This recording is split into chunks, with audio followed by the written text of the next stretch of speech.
যেই মুখে নবীর আশেকদেরকে জঙ্গি বলে এরা, এই মুখে আবার এরা দাবি করে এরা সবচেয়ে বড় আশেক রসুল। রসুলের মূল্যায়ন কি এই কথার মধ্যে যে রসুল 40 বছর আগেও নবী ছিল, এটা কি রসুলের মূল্যায়ন? রসুলের মূল্যায়ন এই কথার মধ্যে ওয়ান আউয়াল মুসলিমিন, রসুল নিজে বলেছেন আমি প্রথম মুসলিম, আমি প্রথম আত্মসমর্পণকারী। এটাই মোহাম্মদ রসুলের বৈশিষ্ট্য। রসুল 40 বছর আগেও নবী ছিল।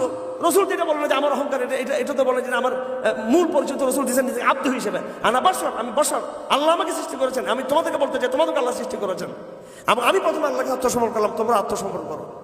ওয়ানা আবুল মুমিনিন ওয়ানা আবুল মুসলিমিন। শুধু তৌহিদের বিষয়টাকে গুরুত্ব দিতে হবে। আব্দিনা, আমি আমার বন্দার উপর নাযিল করেছি এই কোরআন।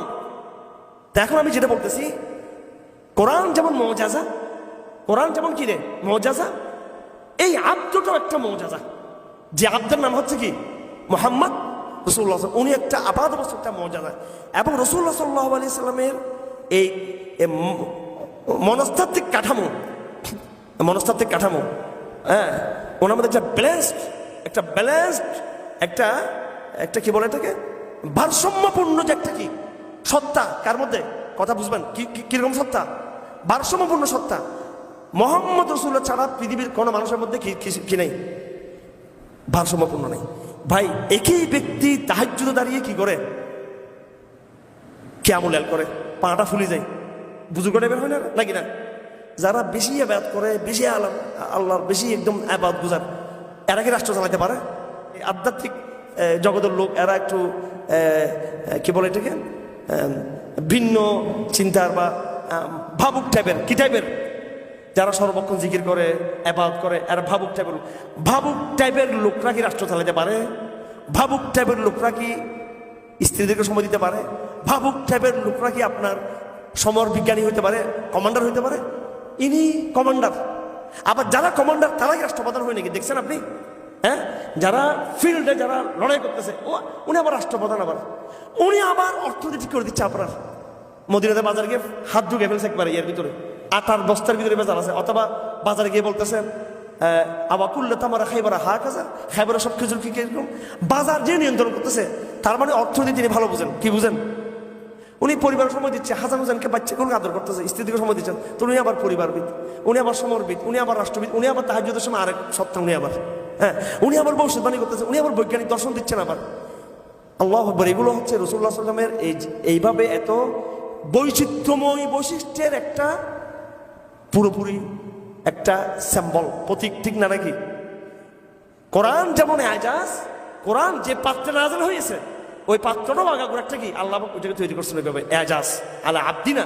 আল্লাহ রাসূলুল্লাহ পরিচয় দিচ্ছেন কি হিসেবে, কি হিসেবে? এটা দেখলে তো বেদাতীরা রাগ করবে, হ্যাঁ রসুলকে আব্দ কেন বলছে? রসুল কি শুধু আব্দ? রসুল তো নূর, কত কিছু বলবে এখানে কেন? ঠিক আছে, রসুলের নূর অবশ্যই, কিন্তু রসুল নূর, আবার রসুল নূর, এটা যত বড় সত্য, এর চেয়ে বড় সত্য রসুল হচ্ছে আব্দুল্লাহ, ঠিক কিনা? আব্দুল্লাহ বিদায় তো রসুলের মধ্যে নূর ছিল। হ্যাঁ, আচ্ছা, তো এখানে এই আয়াতের মধ্যে কোরআনের যেমন এজাজের বিষয়টা যেমন আছে, আল্লাহর নবীর সত্তার এজাজটা এখানে আমরা বুঝে নেবার চেষ্টা করবো এখানে। এবং কবি গোলাম মুস্তাফার বই বিশ্বনবীর বৈশিষ্ট্য, বিশ্বনবীর কি ছোট্ট বই, একেবারে ছোট্ট বই, বাজারে এগুলো ভাবেন না, বাজারে ভাবেন হুমায়ুন আহমদ, সেকুলাররা ভাবেন, আর আপনারা ভাবেন আলতামাস, নসিম হেজাজি, এরপর আরো একটু বলে দুঃখ পাবেন কিছু বর্তমান লেখকদের বই। আর বই মূল লেখক প্রচেষ্টা, বর্তমান লেখকদের মধ্যে মৌলিক বই হলে সমস্যা নেই, কিন্তু যেইভাবে প্রত্যেকটা বিষয়ে বাজারে ঘাটে এত বই চলে আসছে। আচ্ছা, যাই হোক, তো এই বিশ্বনবীর বৈশিষ্ট্যটা পারলে নিবেন, ছোট্ট বই, ভালো করে কেউ যদি পড়তে পারেন, আমার মনে হয় রাসূলুল্লাহ সাল্লাল্লাহু আলাইহি ওয়াসাল্লামের সত্তা, উনি কীভাবে কোরআনকে বহন করছেন, কীভাবে আল্লাহ ওনাকে তৈরি করছেন বৈজ্ঞানিকভাবে, এটা বুঝতে পারবেন।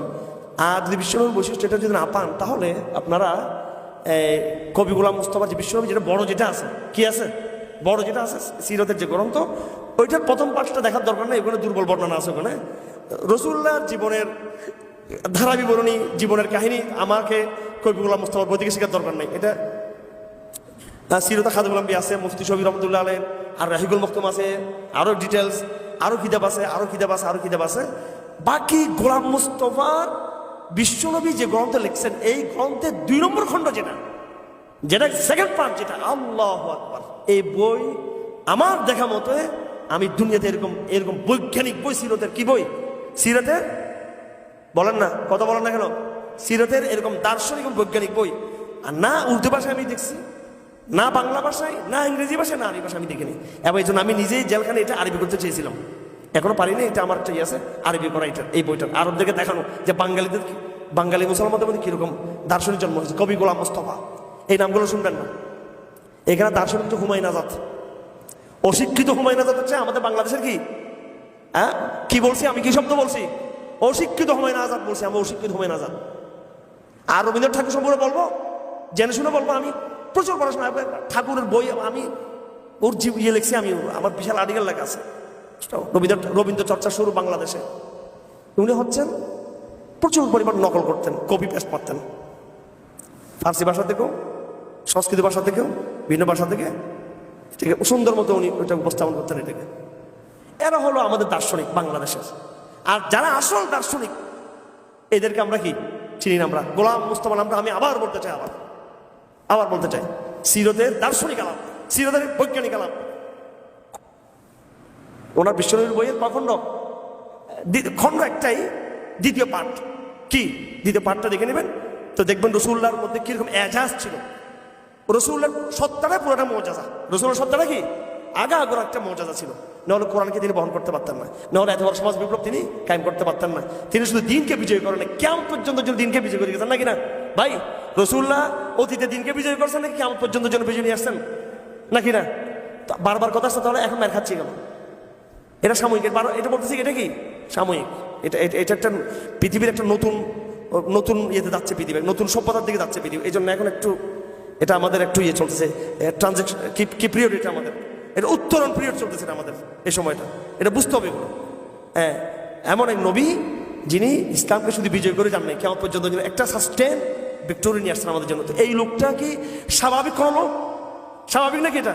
তার মধ্যে কি আছে?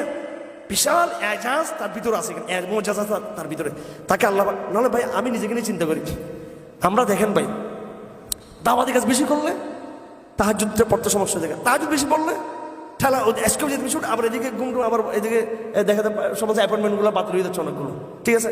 আবার অর্থনৈতিক কার্যক্রম করলে আবার লেখালেখি কমে যাচ্ছে, আবার লেখালেখি জোর দিলে আবার ওইটা। আমি দেখছি কোনো ব্যালেন্স আমরা করতে পারি না, কাজ একটা বেশি করলে এটা সবাই এখানে একবার, এমন কেউ দাবি করতে পারবে না না আমি একবার সব কিছু করি। তো আমি চেষ্টা করছি ব্যালেন্স, কিন্তু আমি পাগল হয়ে যাই। এই রসুল সারা জীবন 23 বছর দাঁড়িয়ে উনি কি করছেন? কেমন লেন ওই 23 বছরে দুনিয়ার সব মায়ের খাইছেন উনি, আবার মদিনা দেশে মায়েরও দিয়েছেন, তিনি রাষ্ট্র চালাইছেন, বউর সাথে সময় দিয়েছেন, মানুষের সাথে হাসি মুখে চলতেন, স্বাভাবিক চলতেন, বাজারে গিয়ে বাজার নিয়ন্ত্রণ করতেন, রুম ফার্স ভয় পেত, আবার বৈজ্ঞানিক সমস্ত কথা বলতো আবার। হ্যাঁ, কথা বুঝতেছেন? এটা স্বাভাবিক কিছু মনে করতেছেন নাকি? এটা বলবেন যে ওনার চেয়ে ঈসা ইসলামের মৌজাজা বড় ছিল? বলবেন ওনার চেয়ে মুসা ইসলামের লাঠির মৌজাজা বড় ছিল? এই কোরআনের মৌজাজা, কোরআন আল্লাহবাক যাকে দেখে দেন নাই, মুসা ইসলামকে আল্লাহবাক দেন নাই, ইব্রাহিমকে দেন নাই, ঈসা ইসলামকে দেন নাই। এই কোরআনকে আল্লাহবাক রেখে দিয়েছেন কাকে দেওয়ার জন্য? ওয়াইন কুনতুম ফি রাইবিম মিম্মা নাযালনা আলা আবদিনা আলা মুহাম্মাদিন বলেন নাই, আলা রাসূলিনা বলেন নাই, আলা নবী বলেন নাই, আলা আবদিনা। এই গোলামকে আল্লাহ তার, এই গোলাম আল্লাহ তার, এই দাসকে আল্লাহ তার, এই আব্দকে ওইভাবে আল্লাহ নিজে কি করে নিয়েছেন, তৈরি করে নিয়েছেন। তো আজকে আমরা দুইটা আজাজ পড়লাম। কয়টা আজাজ পড়লাম? একটা কোরআনের আজাজ, আবার সাথে সাথে কি কার আজাজ? এটা আমাদের নবীদের আজাজ। কারণ এই বড় আজাজটা নাযিল হয়েছে একটা বিশেষ পাত্রে, সেই পাত্রেরও কি থাকবে? বৈশিষ্ট্য থাকবে। কেমন? খাবারের পোলাও, দামি দামি খাবার যেমন দামি, এই দামি খাবারগুলো যেখানে পরিবেশন করবো সেটাও কিন্তু একটা কি দামি প্লেস, কিন্তু সেটা ওই পাত্রগুলো কিন্তু একটা দামি প্লেস হবে।